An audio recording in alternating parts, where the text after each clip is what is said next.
The rain hammered against the kitchen window like bullets against glass, each drop a tiny explosion that made my shoulders flinch.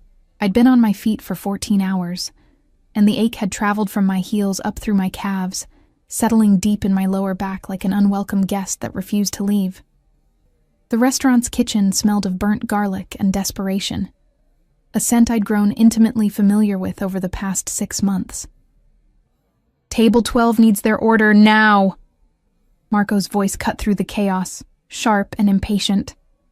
I grabbed the heavy tray, my wrists protesting under the weight of perfectly plated dishes that cost more than my monthly rent. The Velvet Rose wasn't just any restaurant. It was where the city's elite came to see and be seen, where deals were made over wine that could pay off my student loans, where people like me were meant to be invisible. The dining room glowed with amber light from crystal chandeliers, casting long shadows that danced across white tablecloths. I moved through the space like a ghost, careful not to make eye contact, careful not to exist too loudly. That was the job. Serve the food, refill the wine, disappear. Table 12 sat in the corner booth, the most private section of the restaurant. I'd been warned about corner booths. They belonged to people who valued privacy for reasons that had nothing to do with romance. I approached with practiced deference, my eyes fixed on the tray in my hands. But even without looking directly, I felt him. The air shifted, grew denser, charged with something I couldn't name. It was the same feeling you get before a thunderstorm, when the atmosphere presses down on your chest and makes it hard to breathe. "Your appetizers, gentlemen," I murmured, beginning to set down the plates. That's when I made my first mistake. I looked up. He sat at the head of the table, surrounded by 4 men in expensive suits who looked like they could break bones without breaking a sweat. But he was different. Younger than I expected, maybe early 30s, with dark hair swept back from a face that belonged in museums, all sharp angles and dangerous beauty. His suit was black, perfectly tailored, and probably cost more than my car. Actually, more than 3 of my cars if I could afford 3 cars. But it was his eyes that caught me, dark, almost black, and completely still, like deep water that looked calm on the surface but hid dangerous currents underneath. I realized I'd been staring for 3 seconds too long. "I'm sorry," I stammered, quickly setting down the remaining plates. My hands trembled slightly, and I hated myself for it. One of the men at the table leaned forward, his voice low and threatening. "You got a problem? You staring at Luca." The word was barely above a whisper, but it sliced through the tension like a blade. The dangerous man, Luca, immediately fell silent, settling back in his seat. The dark-eyed man hadn't moved, hadn't raised his voice, but everyone at the table had frozen, including me. "What's your name?"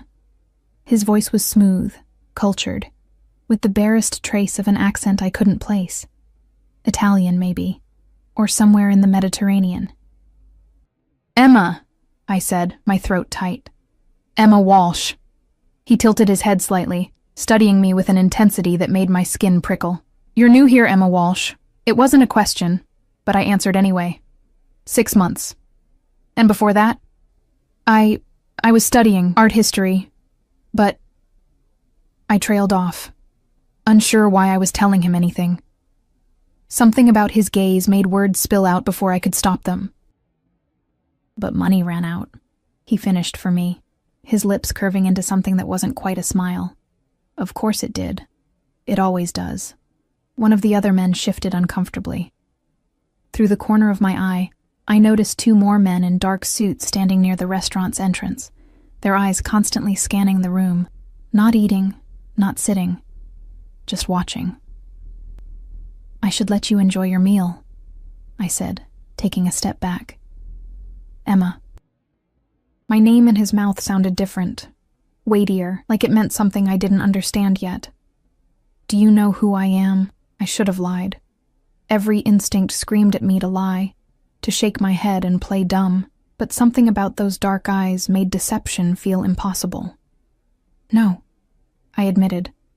Should I? For the first time, something shifted in his expression. Not quite surprise, but close to it. The men around him exchanged glances that I couldn't interpret. He leaned back in his chair, the leather creaking softly. "Most people do." "I'm not most people," I said, then immediately wanted to take it back. Who was I to talk to him like that? But the words were out, hanging in the charged air between us. The almost smile returned, wider this time. No, I don't believe you are. Marco appeared at my elbow, his face flushed with anxiety. Is everything all right here? Emma, you're needed in the kitchen. Everything is perfect, the dark-eyed man said, though he never looked away from me. In fact, I'd like Emma to handle our table exclusively this evening. Of course, Mr. Dante, whatever you need. Marco practically bowed, then grabbed my arm hard enough to leave marks, dragging me back toward the kitchen. Do you have any idea who that is? He hissed once we were out of earshot. That's Alessandro Dante. The Alessandro Dante. The name meant nothing to me, and my confusion must have shown. Jesus, Emma. Do you live under a rock? Marco rubbed his face. The Dante family basically owns half this city, and not the legal half. You do not stare at Alessandro Dante. You do not talk back to Alessandro Dante. You serve him, you say yes, sir, and you disappear. Understand? My stomach dropped. Mafia. He was talking about the Mafia. I didn't know. I whispered. Well, now you do. And for some reason, he wants you serving his table. So put on your best smile, keep your mouth shut, and pray you make it through the night without offending him. The rest of the evening passed in a blur of anxiety and hyper-awareness. Every time I approached table 12, my heart hammered against my ribs. Alessandro, Mr. Dante, I reminded myself, watched me with those dark, unreadable eyes.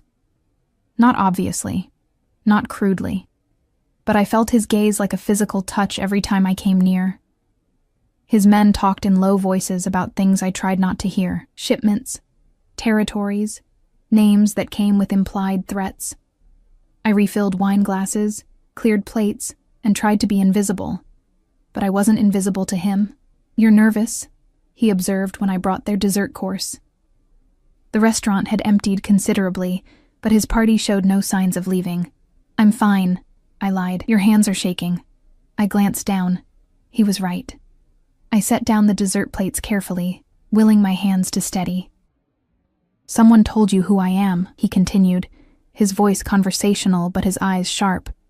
Now you're afraid. It wasn't a question, but I nodded anyway. Are you scared of me, Emma? The question hung in the air between us. His men had stopped talking. All attention suddenly focused on our exchange. The temperature in the room seemed to drop several degrees. I should have said yes, should have played it safe, shown appropriate fear, given him the answer he probably expected. Instead, I met his gaze directly. Should I be? The silence that followed felt like falling, like stepping off a cliff and waiting to see if there was water or rocks below.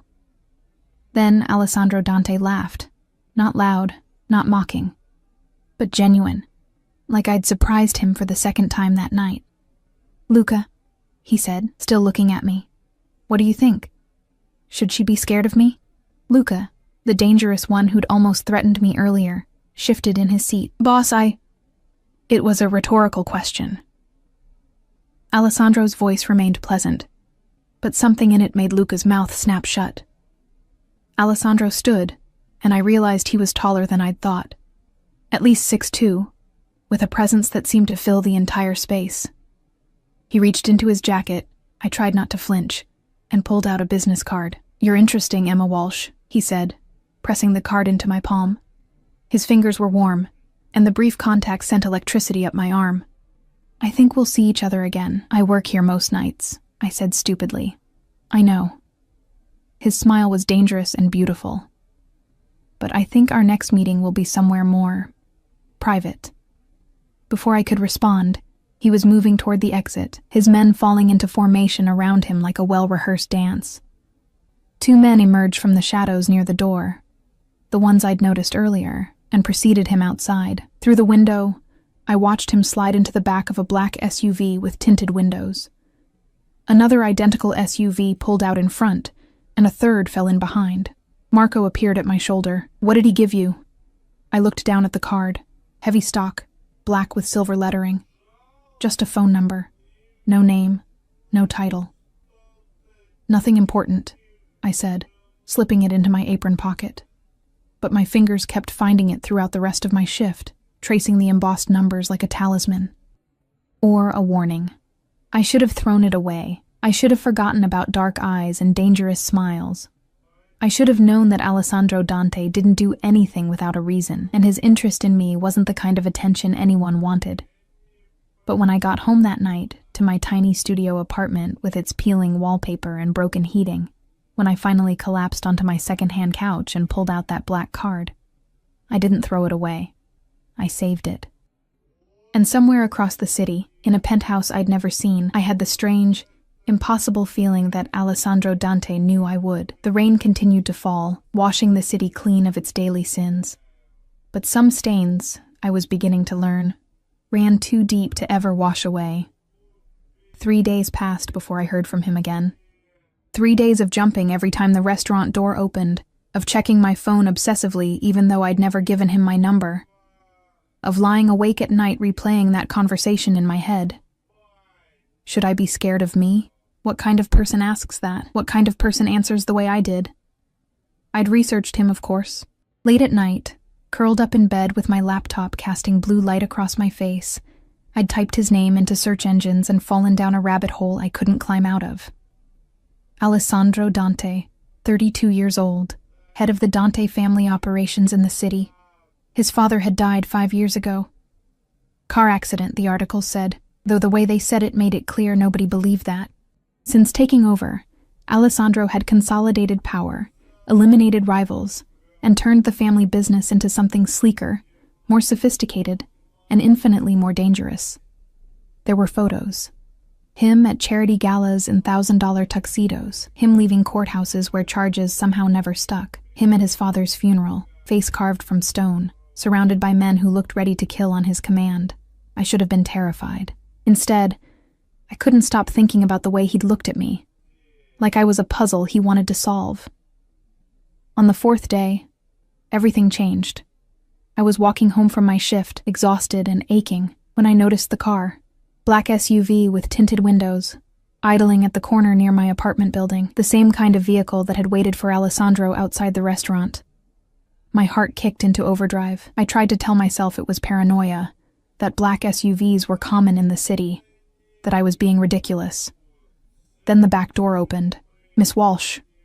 The man who stepped out was built like a freight train, all shoulders and controlled violence. I recognized him from Alessandro's table. One of the quiet ones who'd watched everything and said nothing. Mr. Dante requests your presence. I'm sorry, what?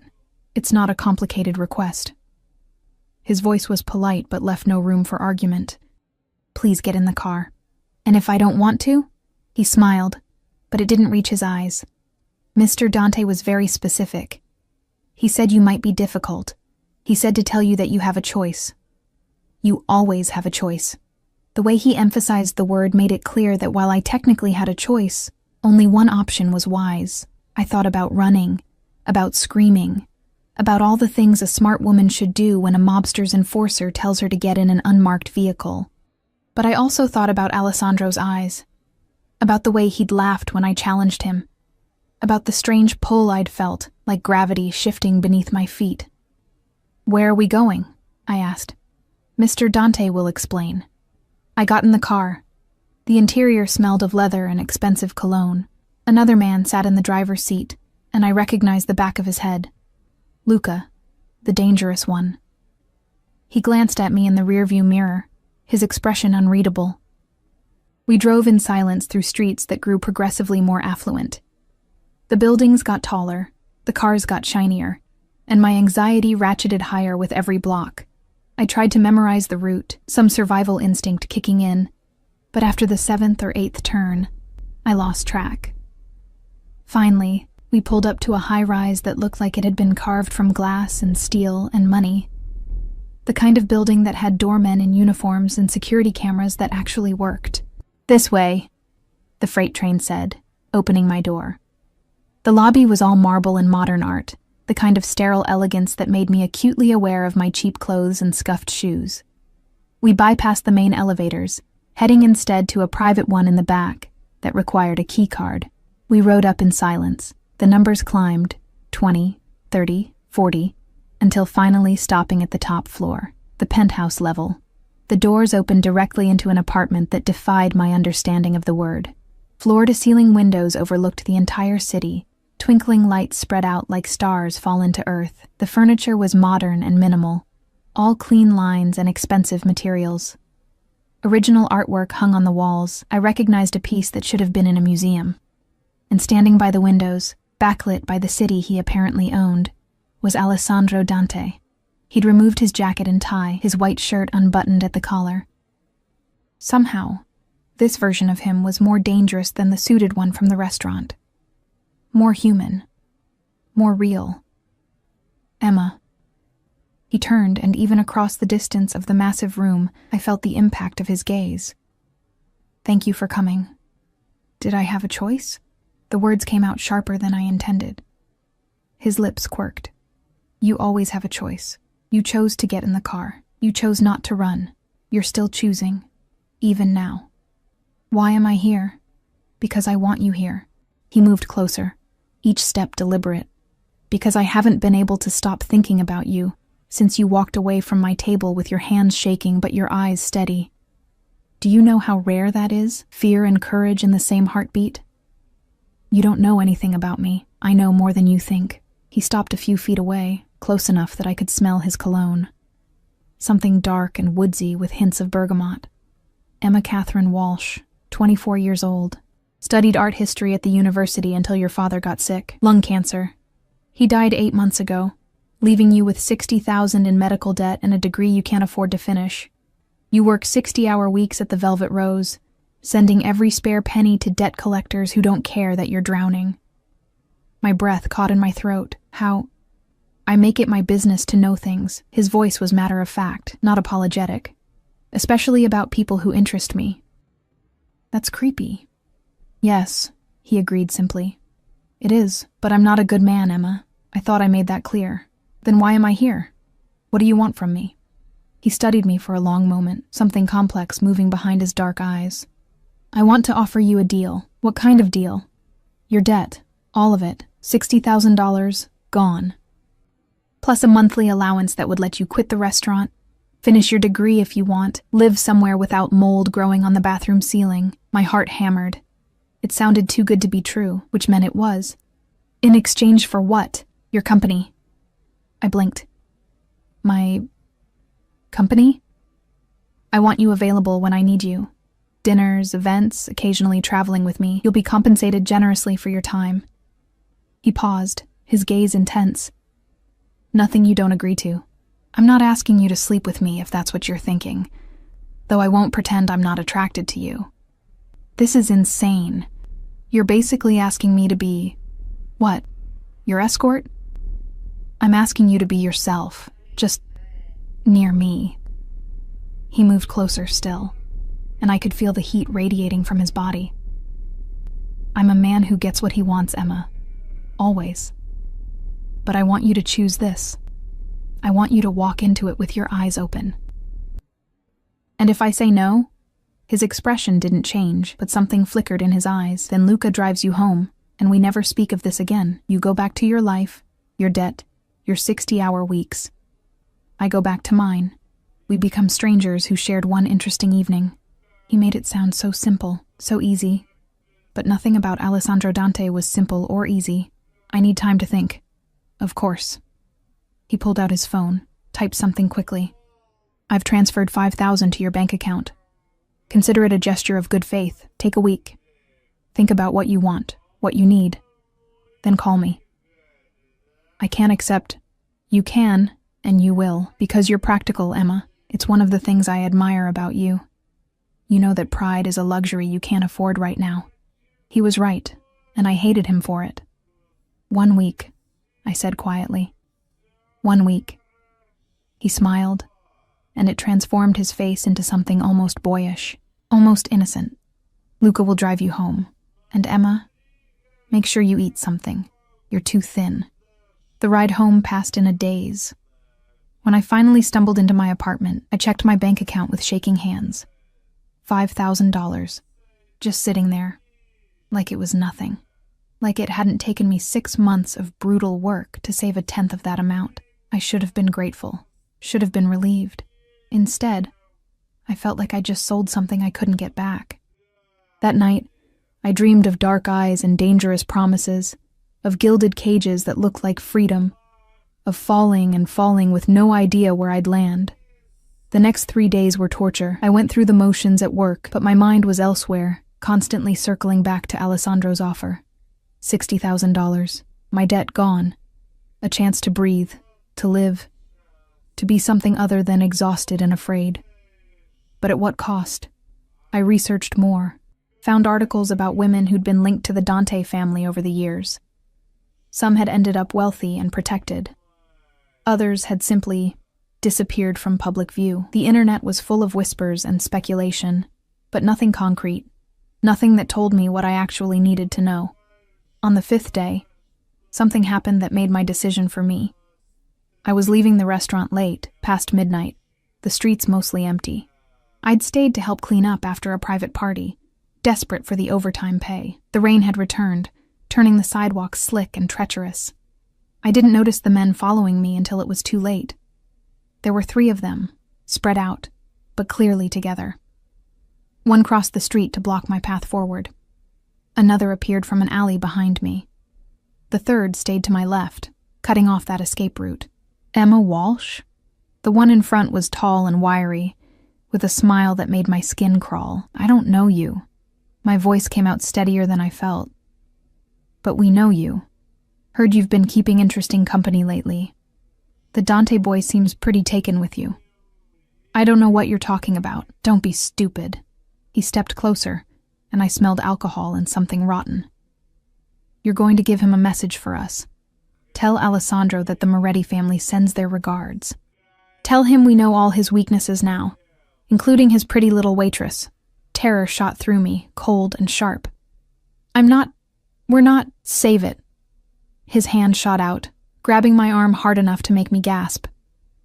You think he does background checks and drops $5,000 on girls he's not interested in?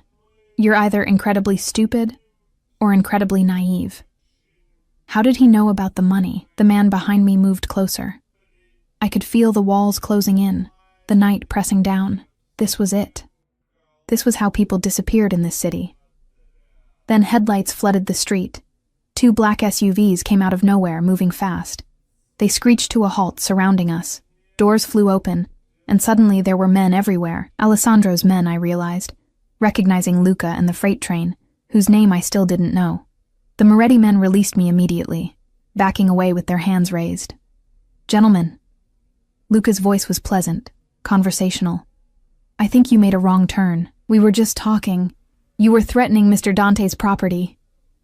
Luca smiled, and it was the most terrifying thing I'd ever seen. That's not talking. That's a declaration of war. We didn't touch her. You put your hands on her. This voice came from behind me, deep and cold and absolutely furious. I turned. Alessandro stood there, and he looked nothing like the controlled, sophisticated man from the penthouse. His eyes were black with rage, his jaw tight, every line of his body radiating lethal intent. He moved past me, each step precise, until he was inches from the wiry man who'd grabbed my arm. You touched her, Alessandro repeated, his voice barely above a whisper. You put your hands on what's mine. She's not. Alessandro moved so fast I barely saw it. One moment he was still. The next, the wiry man was on his knees, crying out in pain as Alessandro twisted his arm behind his back. Say it, Alessandro demanded. Say she's mine. She's yours. The man's voice cracked with pain and fear. Jesus Christ, she's yours. Alessandro released him, stepping back. His men immediately grabbed all 3 Moretti soldiers, dragging them toward one of the SUVs. Then Alessandro turned to me, and just like that the rage was gone, replaced by something else. Concern. Possessiveness. Something that looked almost like fear. Are you hurt? His hands were on my shoulders, my arms, checking for injuries with a gentleness that contradicted everything I'd just witnessed. I'm fine, I managed. I'm okay. You're not okay. You're shaking. He shrugged out of his jacket, draping it over my shoulders. It smelled like him, and the weight of it felt like safety. Luca, Take the Moretti trash somewhere they'll remember this lesson. Make it memorable. With pleasure, boss. The SUVs drove away, leaving just one vehicle and two of Alessandro's men standing at a discreet distance. How did you know? I asked, my voice small. How did you know I was in trouble? His jaw tightened. You've had protection since the night we met. Did you really think I'd let you walk around unguarded after making your connection to me so public? You've been having me followed. I've been keeping you safe. He cupped my face in his hands, forcing me to meet his eyes. And tonight proved I was right to do it. The Morettis are our rivals. They'd hurt you just to get to me. Do you understand now? Do you see what being in my world means? I should have been angry about the surveillance. Should have been terrified by what I'd just witnessed. Should have run as far and fast as I could, but all I could think about was the way he'd said it. What's mine? I'll take your deal, I whispered. His eyes widened slightly. Emma? I'll take it. All of it. Whatever you want. I took a shaky breath. Just keep me safe, please. Something fierce and possessive flashed across his face. Then he pulled me against his chest, wrapping his arms around me like he could shield me from the entire world. Always, he murmured into my hair. You're mine now, Emma, and I protect what's mine, always. Standing there in the rain, wrapped in the arms of a monster who'd just proved he'd go to war for me, I realized I'd just made a deal with the devil. And the terrifying part was how right it felt. Alessandro's penthouse became my gilded cage within 48 hours. Not literally. He was careful to remind me I could leave whenever I wanted, but the apartment he'd arranged for me was in the same building, just 3 floors down, for convenience, he'd said, though we both knew it was about control, about keeping me close, about making sure nothing like that night on the street could ever happen again. The new apartment was obscene in its luxury. Hardwood floors that gleamed like honey, floor-to-ceiling windows with views that made my breath catch, furniture that looked like it belonged in magazines. The bathroom alone was bigger than my entire previous studio, all marble and chrome with a shower that had more settings than my car. My old landlord had been confused when Alessandro's men showed up to collect my things. I'd left him a check for the remaining months on my lease, money I now had, thanks to the account Alessandro had set up for me. The debt collectors had been even more confused when every single one of my accounts was paid in full within 24 hours. $60,000. Gone. Just like that. I should have felt relieved. Instead, I felt owned. You're thinking too loud. Alessandro's voice pulled me from my thoughts. We were in his penthouse, our 3rd dinner together in as many days. He'd insisted on these evening meetings, claiming he wanted to get to know me properly. So far, that had meant expensive wine, food I couldn't pronounce, and conversations that felt like chess matches where I didn't know the rules. I'm just adjusting, I said, pushing my barely touched risotto around the plate. He leaned back in his chair, studying me with that intense gaze that made me feel transparent. He'd changed after work, another perfectly tailored shirt, this one charcoal gray, sleeves rolled up to reveal forearms that were surprisingly muscular. There was a small scar on his left wrist that I'd noticed during our first dinner. I'd wanted to ask about it, but hadn't found the courage. You're not eating. I'm not very hungry. You're never hungry. I'm beginning to think you don't actually need food to survive. His tone was light, but there was an edge of genuine concern underneath. When was the last time you had a full meal? I eat, I protested weakly. Coffee and anxiety don't count as meals, Emma. He stood, moving to the kitchen with fluid grace. I watched as he pulled out ingredients, his movements efficient and practiced. My mother insisted all her sons learn to cook.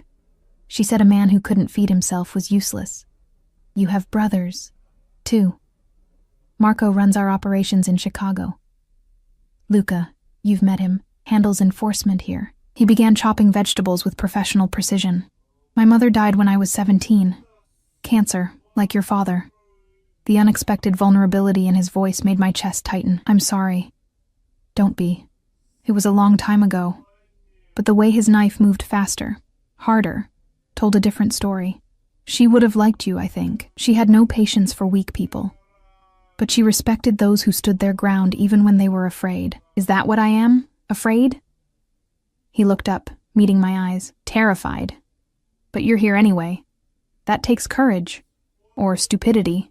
Sometimes they're the same thing. He smiled, and it softened the harsh lines of his face. Come here. Help me with this. I stood on uncertain legs, moving to the kitchen. He handed me a tomato and a knife, positioning me at the counter beside him. His sleeve brushed against my arm, and I tried to ignore the spark of electricity that contact created. Tell me about your father, he said as we worked. What was he like? The question caught me off guard. Why do you want to know? Because he shaped you, and I want to understand you. I focused on the tomato, watching my hands slice through the red flesh. He was kind. Too kind, maybe. He worked as a school teacher, history. Never made much money, but he loved what he did. When he got sick, he tried to hide it from me. Kept going to work even when he could barely breathe. By the time he finally went to the doctor, it was stage 4. And you dropped out to take care of him. Of course I did. He was my father. I blinked back tears that had no business being there. He died 3 days after my 24th birthday. His last words were an apology for the debt he was leaving me. Alessandro's hand covered mine, stilling the knife. That's why you took my deal. Not just for the money. For him. Because he taught you that love means sacrifice. Don't psychoanalyze me. I'm not. I'm understanding you. He turned me to face him, his hands warm on my shoulders. Your father sounds like he was a good man. The kind of man who would probably hate me. Probably. I agreed. But he'd understand why you're here. He'd forgive you for doing what you had to do to survive. Would he? My voice cracked slightly. I'm not so sure. Alessandro pulled me closer, and I let him, too tired and overwhelmed to resist. His chest was solid against my cheek, his heartbeat steady and strong. You're stronger than you think, Emma. Stronger than most people I know. I don't feel strong. I feel like I'm drowning. Then let me be your oxygen. His arms tightened around me, possessive and protective. That's why you're here, remember? I protect what's mine. There was that word again. Mine. It should have made me angry. Should have made me pull away. Instead, I found myself sinking deeper into his embrace, letting him hold me together when I felt like falling apart. We stood like that for a long moment, the city lights twinkling beyond the windows, the smell of cooking food filling the air. It felt almost normal, almost like this was a real relationship and not a transaction. Almost. The next week passed in a strange rhythm. Alessandro had business during the days. Business he never discussed in detail, though I'd learned to recognize the signs. The tense phone calls, the meetings with men who looked like they ate nails for breakfast, the nights when he came home with blood on his knuckles and wouldn't meet my eyes. But the evenings were ours. He took me to a gallery opening on Wednesday, his hand possessive on the small of my back as we moved through crowds of wealthy art enthusiasts. I'd worn a dress he'd had delivered to my apartment, black silk that cost more than 3 months of my old rent. People stared at us, whispered behind their champagne flutes. I heard my name paired with his in speculation that made my cheeks burn. Ignore them, Alessandro murmured in my ear, his breath warm against my skin. They're jealous. The women want to be you. The men want to be me. Egotistical much? Realistic. His hand slid lower, just above the curve of my hip. A claiming gesture that everyone in the room noticed. You're beautiful, Emma. Surely you realize that. I'm average. You're extraordinary. His voice was low, intense. You look at art the way most people look at lovers, like you want to consume it, become part of it. He wasn't wrong. Standing in front of a Rothko that probably cost millions, I felt that familiar hunger, the desire to understand, to connect, to lose myself in color and form and meaning. This is what you should be doing, Alessandro said, standing behind me now, his presence a solid warmth at my back, not serving food to people who don't see you. You should be here, surrounded by beauty, creating it, or studying it, or preserving it. That's not realistic. Why not? Money isn't an obstacle anymore. Finish your degree. I'll make sure you get into the best graduate programs. You could work at any gallery or museum in the city. I turned to look at him, searching his face for the catch. Why would you do that? Because I want you happy. He said it like it was simple, like his wants rewrote the laws of reality. And because talented people should be able to pursue their talents, it's wasteful otherwise. Alessandro, don't argue with me on this. It's already done. I spoke with the university. You're reinstated for the spring semester. Full scholarship. My foundation's name on it. So there's no connection to me personally, if that makes you more comfortable. Shock stole my breath. You can't just... I can. I did. Classes start in 2 weeks. His hand cupped my cheek, thumb stroking my jawline. Say thank you, Emma. This is insane. Say it. Thank you, I whispered, hating how easily he dismantled my resistance. How he seemed to know exactly what I needed before I did. He smiled, satisfied, and pressed a kiss to my forehead, a chaste gesture that somehow felt more intimate than anything else we'd shared. Around us, the whispers grew louder. Friday night, everything shifted again. We were having dinner, actually in a restaurant this time, though not the Velvet Rose. Alessandro had wanted somewhere less public, which apparently meant a private room in an establishment that probably didn't have its name on any official records. Luca was there, along with 2 other men I'd learned were part of Alessandro's inner circle. Marco, his younger brother, had flown in from Chicago and sat across from me, studying me with calculating eyes that reminded me of Alessandro's. So you're the one who's got my brother acting like a lovesick teenager, Marco said, his voice carrying a hint of amusement. Marco. Alessandro's tone held a warning. What? I'm just making conversation. Marco grinned, but there was steel underneath. It's not every day Alessandro brings a woman into the family business. I'm not in the family business, I said quickly. You're in his penthouse. You're at this dinner. You're wearing a dress that cost more than most people's cars, and you've got protection details that even our high-value assets don't get. Marco leaned forward. You're in the business, sweetheart, whether you want to admit it or not. Alessandro's hand slammed down on the table, making the glasses jump. Enough. The temperature in the room plummeted. Marco raised his hands in surrender, but his smirk remained. I apologize, Alessandro said to me, his voice tight. My brother forgets his manners sometimes.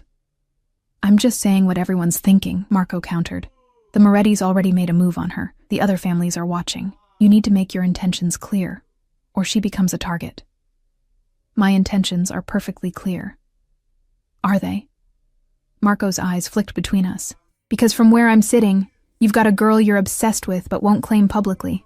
That looks like weakness, brother, and weakness gets people killed. The air felt too thick to breathe. I could see Alessandro's jaw working, muscles twitching under his skin. Emma. He turned to me, and something in his expression made my heart skip. I need to ask you something, and I need you to think very carefully before you answer. Okay. The Moretti's won't be the last to see you as a vulnerability. As long as you're connected to me, you're in danger. I can protect you. I will protect you. But there are levels of protection. Different commitments. He paused, and I swear I saw his hand tremble slightly before he steadied it. I'm asking if you're willing to go deeper. To let me claim you, publicly and permanently. To become untouchable. What does that mean exactly? Marco laughed. He's asking you to be his sweetheart. His woman. His everything. In our world, that's a vow. Break it. And nothing. Alessandro cut him off sharply. Because Emma isn't going to break anything. And neither am I. His eyes never left mine. I'm saying I want more than our arrangement. I want you, Emma. All of you. Not as a transaction, but as mine. Really mine. The room fell silent. Every man at the table watched us, waiting. My mind raced. This was happening too fast. We'd known each other less than 2 weeks. This wasn't real. It couldn't be real. It was obsession, possession, the dangerous infatuation of a man who was used to owning things. But when I looked into Alessandro's eyes, I saw something that terrified me more than anything else. I saw certainty. I saw devotion. I saw a man who'd decided I was his, and who'd move heaven and earth to keep me. What if I say no? I whispered. Pain flashed across his face, quickly hidden. Then I honor our original agreement. You keep the apartment, the money, Everything I promised. You finish your degree, you walk away, and I make sure no one in my world ever touches you. You'd let me go? I'd have no choice. His voice was raw. I told you, Emma. You always have a choice. I want you to choose me, but I won't force you. Marco muttered something in Italian that I didn't understand. Luca shifted uncomfortably. The other men looked anywhere but at us. I thought about my father, about the sacrifices he'd made, the love he'd shown, about how he'd taught me that sometimes the bravest thing you could do was take a leap of faith. I thought about Alessandro's hands on me, gentle despite their capacity for violence, about the way he looked at me like I was precious, about how safe I felt when he held me, even though he was probably the most dangerous person I'd ever met. I thought about the girl I'd been 3 weeks ago, drowning in debt, invisible to the world, slowly disappearing under the weight of her own exhaustion, and I thought about who I might become if I took his hand and jumped. Okay, I said quietly. Alessandro's eyes widened. Okay? Okay, I'm yours, really yours.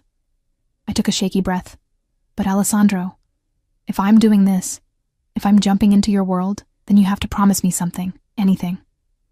Don't make me regret it. Don't make me regret trusting you. He stood, moving around the table so fast I barely had time to process. Then he was pulling me up, his hands framing my face, his eyes burning with an intensity that stole my breath. Never, he swore. I swear on my mother's grave, Emma. I will never make you regret choosing me. Then he kissed me. Not gentle, not tentative.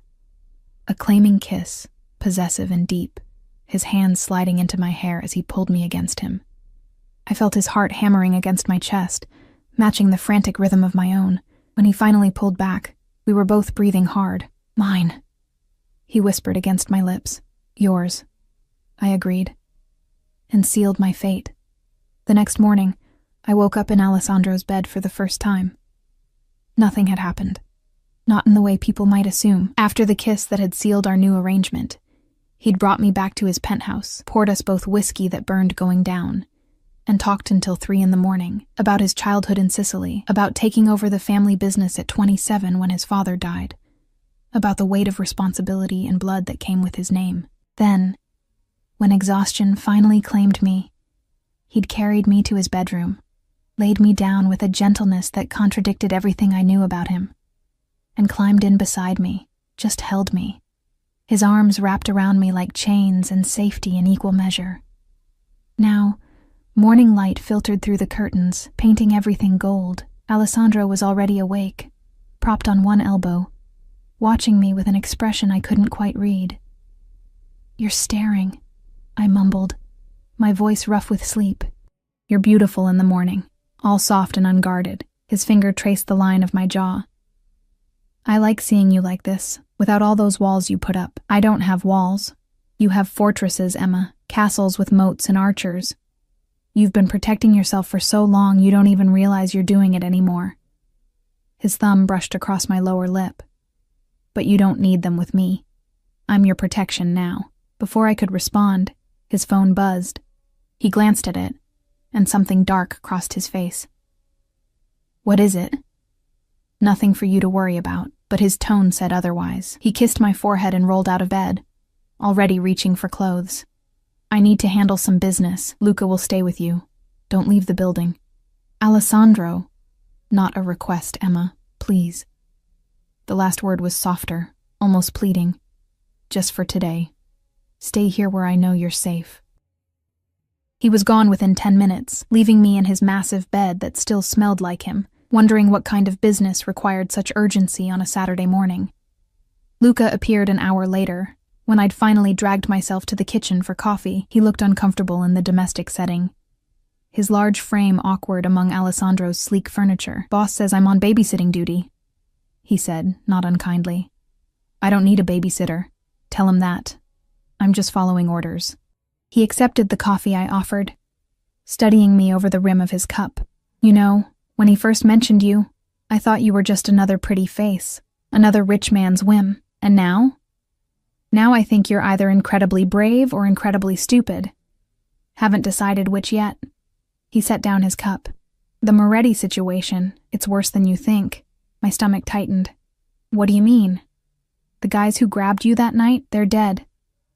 Alessandro made an example of them. Sent their bodies back to the Moretti family with a message carved into their backs. She's mine. Touch her and die. Luca's expression was grave. That kind of statement doesn't go unanswered. Ice flooded my veins. He killed them? For grabbing my arm? He killed them for threatening what's his. In our world, that's not just justified. It's expected. But it also means war. Luca leaned forward. The Morettis have been looking for an excuse to move against us for years. You just became that excuse. Jesus Christ. I sank into a chair, my hands shaking. People are going to die because of me. People are going to die because the Morettis are greedy and stupid. You're just the catalyst. His voice gentled slightly. Look, I'm telling you this because you need to understand what you've gotten into. Alessandro, he's not like other men.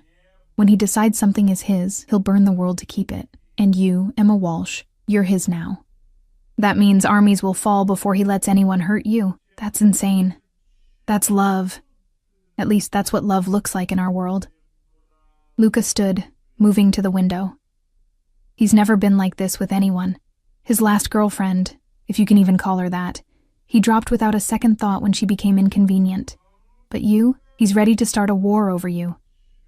I didn't ask for that. Doesn't matter. You chose him.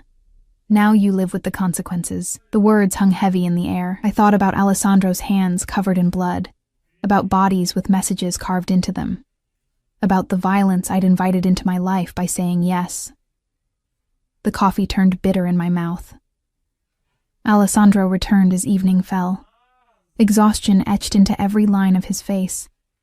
His shirt was wrinkled, his hair disheveled, and there was a hardness in his eyes that hadn't been there this morning. Is it handled? Luca asked immediately. For now. Alessandro's gaze found mine across the room. Leave us.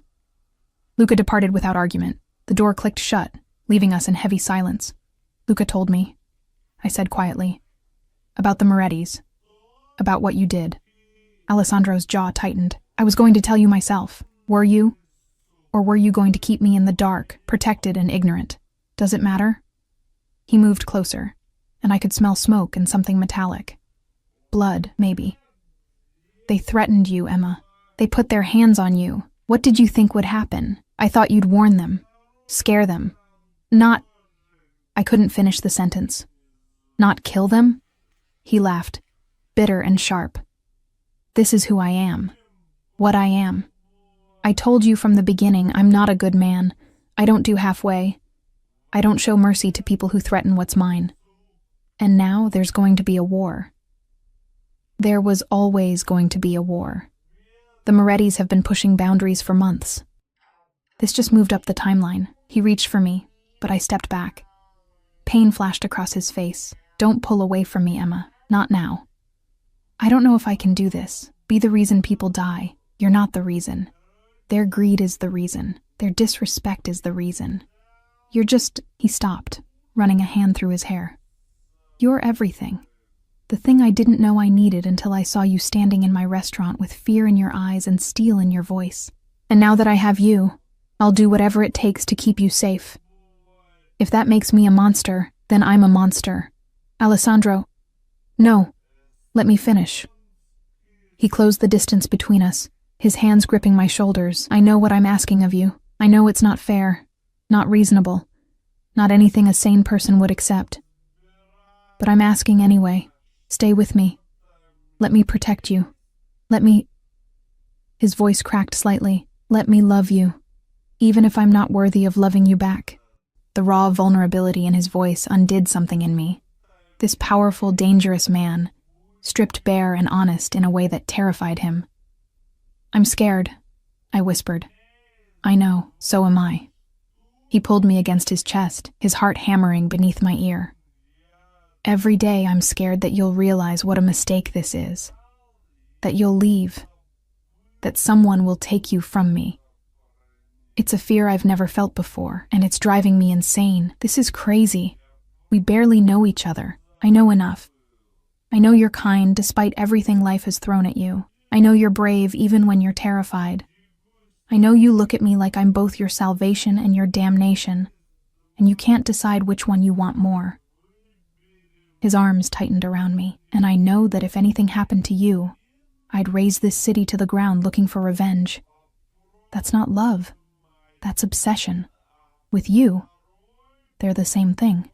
He tilted my face up, forcing me to meet his eyes. I'm obsessed with keeping you safe, with making you happy, with earning the right to have you look at me the way you're looking at me right now. How am I looking at you? Like maybe, despite everything, you might feel it too. This impossible, insane thing between us. He was right. God help me, he was right. I do, I admitted, the words barely audible. Feel it, whatever this is. His kiss was different this time, desperate, claiming, like he was trying to pour every complicated emotion into the connection of our mouths. I kissed him back with equal fervor, my hands fisting in his shirt, pulling him closer even though there was no space left between us. When we broke apart, both breathless, his forehead rested against mine. I need to tell you something, he said. About tomorrow. My stomach dropped. What about tomorrow? There's a meeting. The 5 families. The Morettis are demanding satisfaction for what I did. They want compensation or... He stopped. Or what? Or you. They want you handed over to them. As punishment for my overreach. Horror crashed through me. What? It's not gonna happen. I'd die before I let them touch you. But I need you to understand.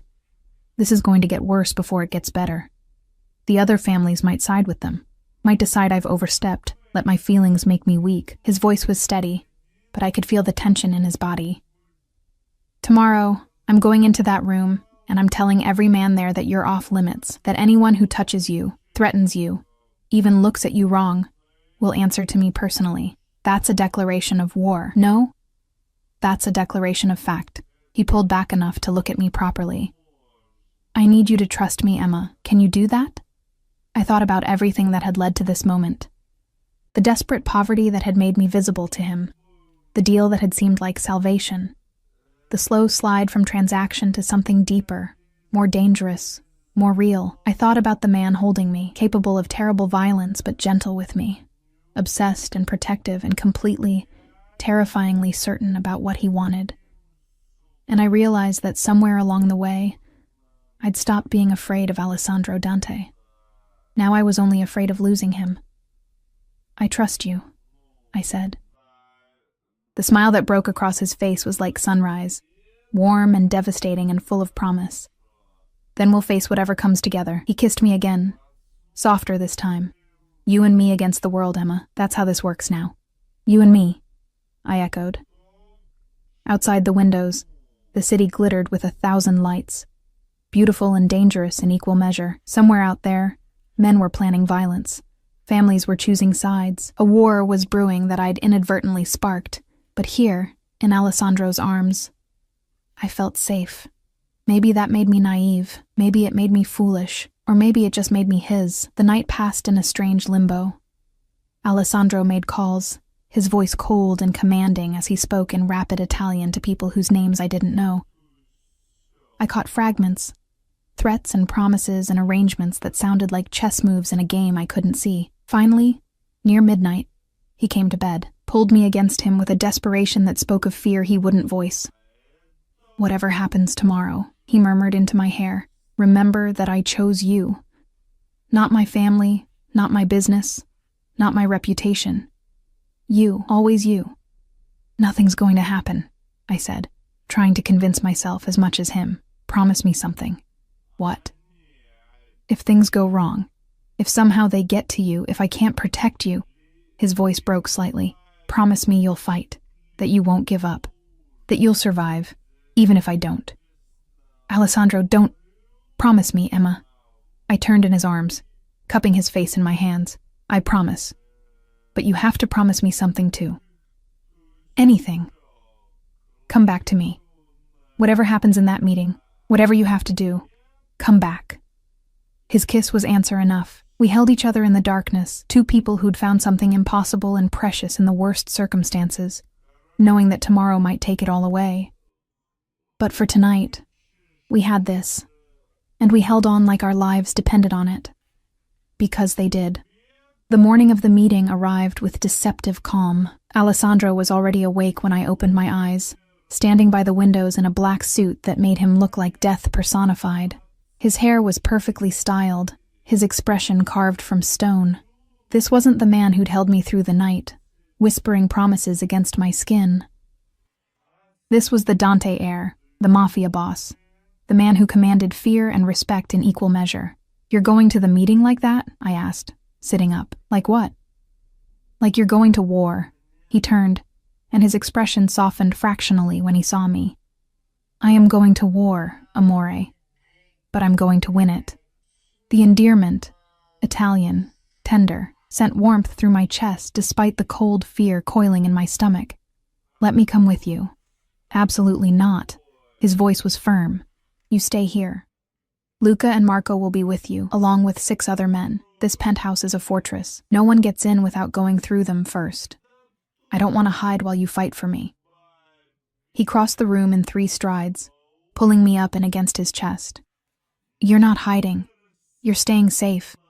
That's the only thing that matters to me today." His hand slid into my hair, tilting my face up. "I need to know you're protected, that no matter what happens in that room, you're here, waiting for me. What if you don't come back? Then Marco will get you out of the city, out of the country if necessary. He has instructions, money, everything you'd need to disappear." He saw my expression and continued quickly. "But that's not going to happen. I'm coming back, Emma. I swear it." I wanted to believe him, needed to believe him. "Kiss me," I whispered.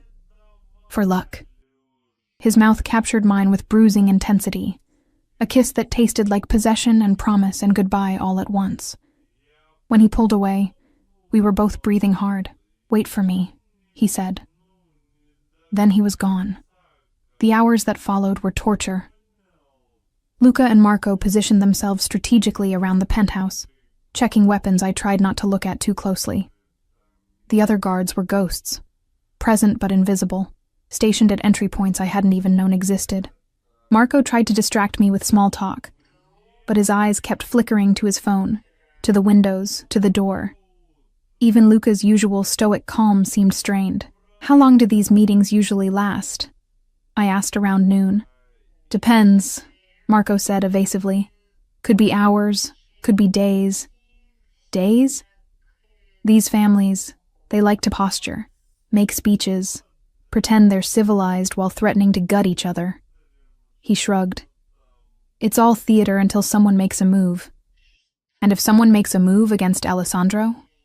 Marco's smile was sharp and cold. "Then we burn their world down. Simple as that." The afternoon dragged. I tried to read, to watch television, to do anything that would quiet my racing thoughts. But every sound made me jump. Every minute that passed without word felt like an eternity. Finally, as evening painted the sky in shades of blood and gold, Marco's phone rang.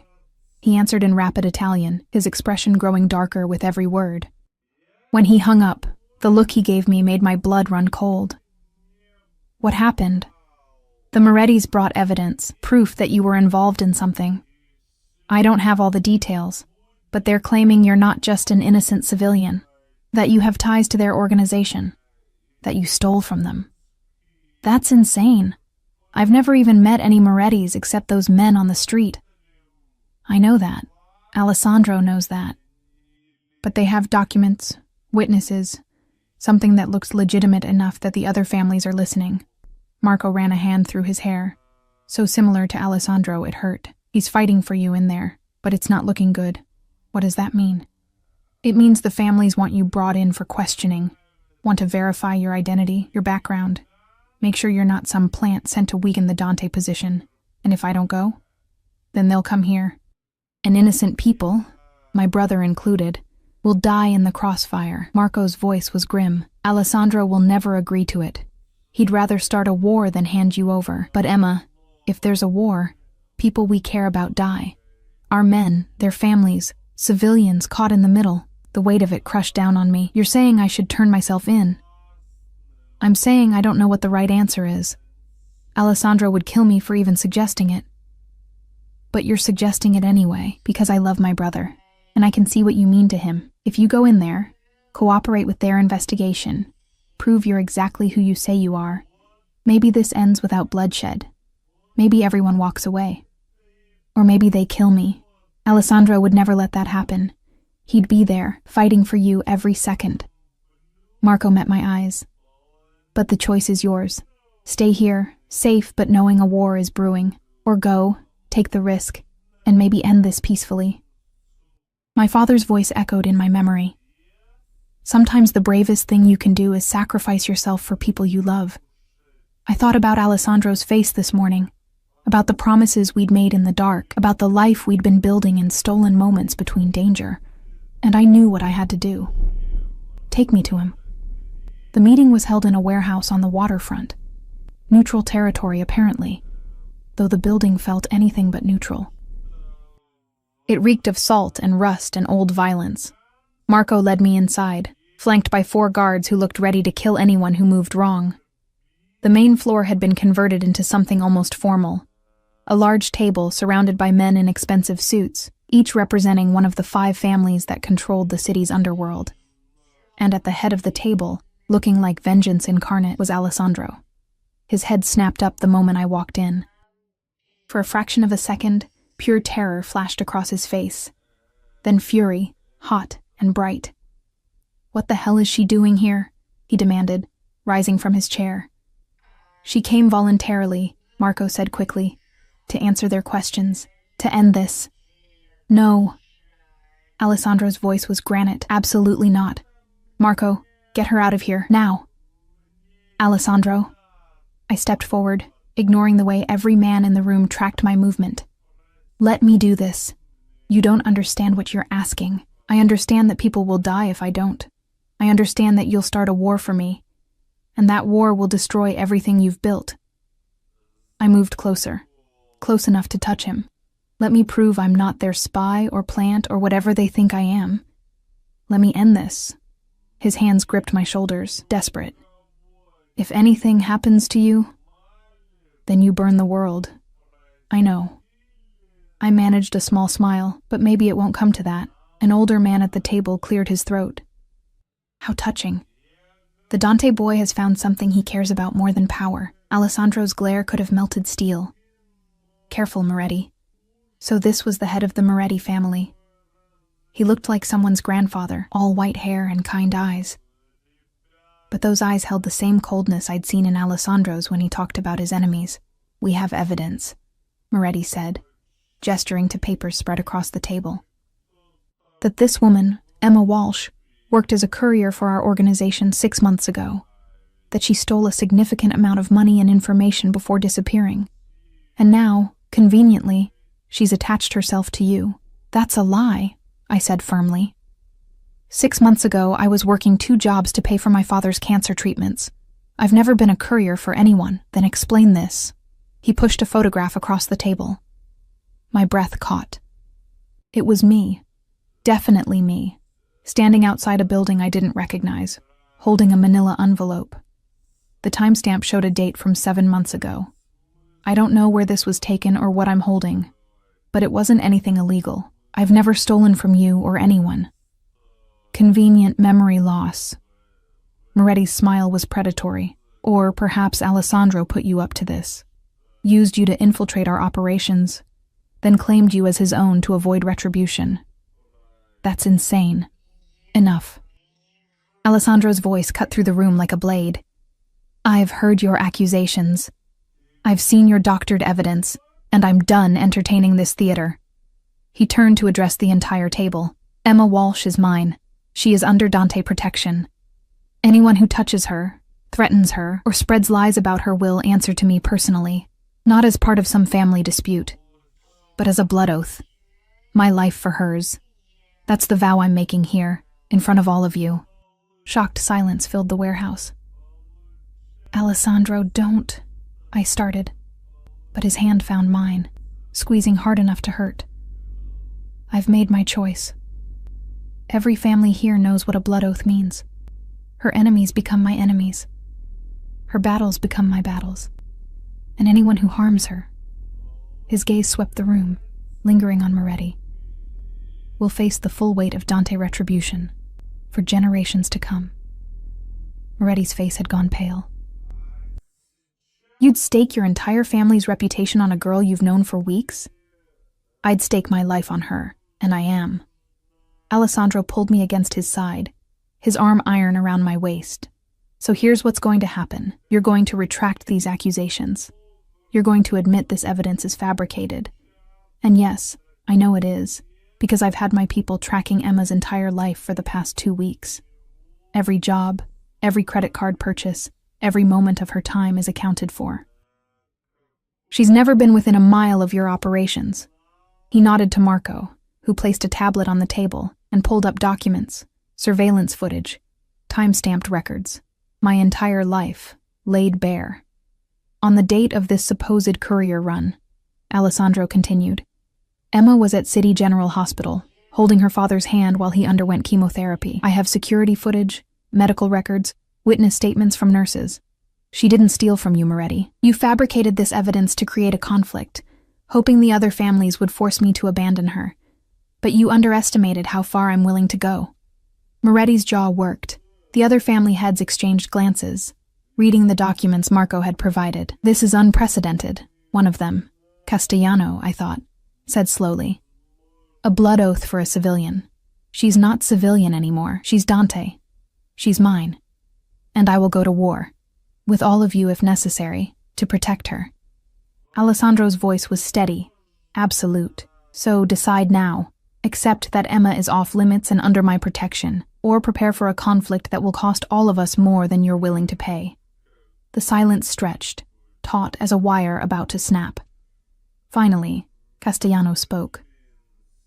The evidence does appear fabricated, and the Dante family has been fair in their dealings with us. I see no reason to pursue this further. One by one, the other families nodded agreement. Even Moretti, though his expression promised this wasn't over, acquiesced. Fine, he said through gritted teeth. The girl is yours. But know this, Dante. You've shown your weakness today, and weaknesses have a way of becoming liabilities. She's not my weakness. Alessandro's smile was dangerous. She's my reason. And that makes me infinitely more dangerous than I was before. We left the warehouse together, Alessandro's hand never leaving mine.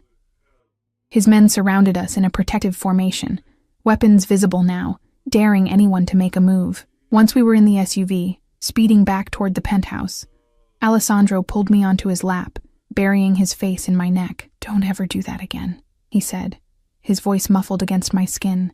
Don't ever put yourself in danger like that. When I saw you walk in, I know. I'm sorry. But it worked. It could have gotten you killed, but it didn't. We're okay. We're both okay. I pulled back to look at him, cupping his face in my hands. You made a blood oath for me. I'd make 1,000 blood oaths for you. His eyes were fierce. I meant every word, Emma. You're mine. My woman, my future, my everything. And I will spend the rest of my life making sure you never regret choosing me, even though your world is violent and dangerous. Especially because of that. You'll never face it alone. You'll never be unprotected. Every resource I have, every man who answers to me, every ounce of power I possess. It's all devoted to keeping you safe, to making you happy. He kissed me, soft and deep. I love you. I should have said it before, but I'm saying it now. I love you, Emma Walsh. The word struck something deep in my chest, breaking open the last of my defenses. I love you too, I whispered. God help me. I love you. His laugh was relief and joy and triumph. Then we'll face whatever comes together. The Morettis, the other families, all of it. You and me, amore. Always. 3 months later, I stood in Alessandro's penthouse, our penthouse now, watching the sunrise paint the city in shades of gold. The Moretti threat had faded after several of their key operations mysteriously collapsed. Alessandro swore he had nothing to do with it, but the satisfied gleam in his eye told a different story. I'd returned to university, finishing my degree with a focus that surprised my professors. Turned out, when you weren't drowning in debt and exhaustion, academic work came easily. Alessandro had been insufferable about it, attending my presentations like a proud parent, bragging about his brilliant Emma to anyone who would listen. The other families had left us alone, accepting that I was off limits. Some had even sent gifts, awkward olive branches that Alessandro accepted with wary grace. And us? We'd settled into something that looked almost normal, if you ignored the armed guards and the occasional blood on his knuckles, and the fact that we were building a life in the eye of a hurricane. Arms wrapped around me from behind, and Alessandro's chin came to rest on my shoulder. "What are you thinking about?" he murmured. "How different my life is now. How 3 months ago I was serving you risotto and thinking you were just another rich customer. And now? Now you're the man I love, the man who'd burn the world for me. The man who makes me feel safe and terrified and completely alive all at once." I turned in his arms. "My dangerous, beautiful monster." "Your monster," he agreed, kissing my forehead. "Forever." "Forever," I echoed. Outside, the city woke up to another day. People would go to work, fall in love, chase dreams, never knowing about the dark world that existed in their shadows, never knowing about the deals made in warehouses, the blood spilled in alleys, the empires built on violence and loyalty. But I knew. I lived in that world now, claimed by a man who'd taught me that love and danger were sometimes the same thing, that safety could be found in the most unexpected arms, that sometimes the scariest choice you could make was exactly the right one. Alessandro's phone buzzed. He glanced at it, then silenced it, pulling me closer. "It can wait," he said. "Right now, I just want to hold you." So I let him. Let myself be held by this beautiful, dangerous man who'd stolen my heart the moment he'd asked if I was scared of him. The answer, I'd learned, was both yes and no. Yes, because loving Alessandro Dante meant living on the edge of chaos, never quite knowing when the next threat would emerge. No, because being his meant I'd never face that chaos alone. Being his meant having a protector who'd move mountains to keep me safe. Being his meant finding home in the most unexpected place. "I have something for you," Alessandro said suddenly, pulling back. He reached into his pocket and withdrew a small velvet box. My heart stopped. "Alessandro, it's not what you think. Not yet." He opened it to reveal a key. "I bought the building. The whole building. The penthouse is ours, but the other floors, I thought maybe you'd want to convert one into a gallery. Your gallery. A place where you can showcase the artists you believe in, create the kind of space you've always dreamed of." Tears pricked my eyes. "You bought me a building? I bought us a future. One where you're not just surviving but thriving. Creating. Shaping the art world the way you were always meant to." He cupped my face tenderly. "You gave up your dreams to take care of your father. You put your life on hold to survive. Now I'm giving you the chance to dream again. I don't need a gallery to be happy." "I know. But you deserve one anyway. You deserve everything, Emma, and I plan to spend our life together making sure you get it." I kissed him then, pouring everything I couldn't say into the connection of our mouths, gratitude and love, and the dawning realization that I'd found something precious in the last place I'd expected. When we broke apart, the sun had fully risen, flooding the penthouse with golden light. "So," Alessandro said, his smile soft and genuine, "my fierce, brave Emma. Are you scared of me now? I thought about everything we'd been through. The danger, the blood oaths, the war we'd almost started. I thought about the man he was, violent when necessary, protective to the point of obsession, capable of terrible things in my name. And I thought about how he held me at night, how he encouraged my dreams, how he looked at me like I was the most precious thing in his world." "No," I said honestly. "I'm not scared of you anymore. I'm just yours, mine," he agreed, pulling me close.